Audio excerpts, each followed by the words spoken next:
আসসালামু আলাইকুম ও রহমতুল্লাহ।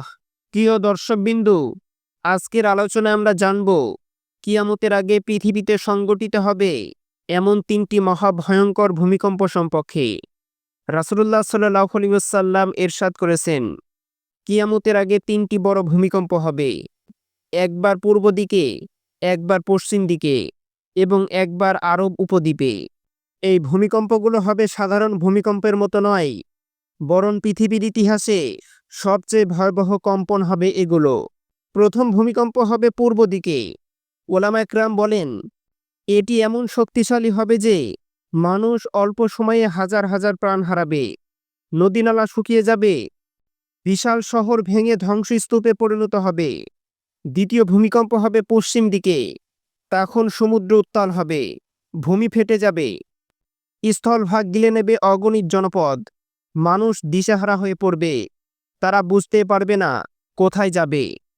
পবিত্র কোরআনে বলেন, তখন পৃথিবী তার সব খবর বর্ণনা করবে। সূরা জিলজাল।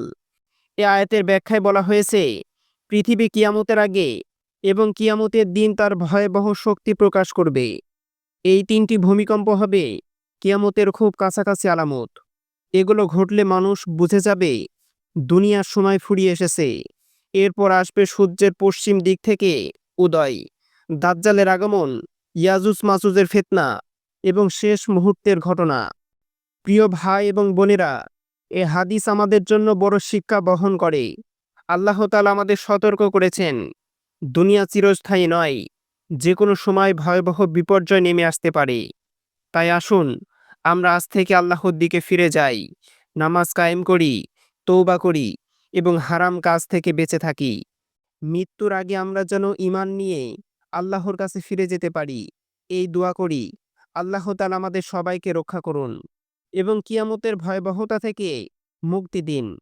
প্রিয় দর্শকবিন্দু, ভিডিওটি ভালো লেগে থাকলে লাইক দিন, শেয়ার করুন এবং আমাদের চ্যানেল বাংলা স্টোরি 101 সাবস্ক্রাইব করতে ভুলবেন না।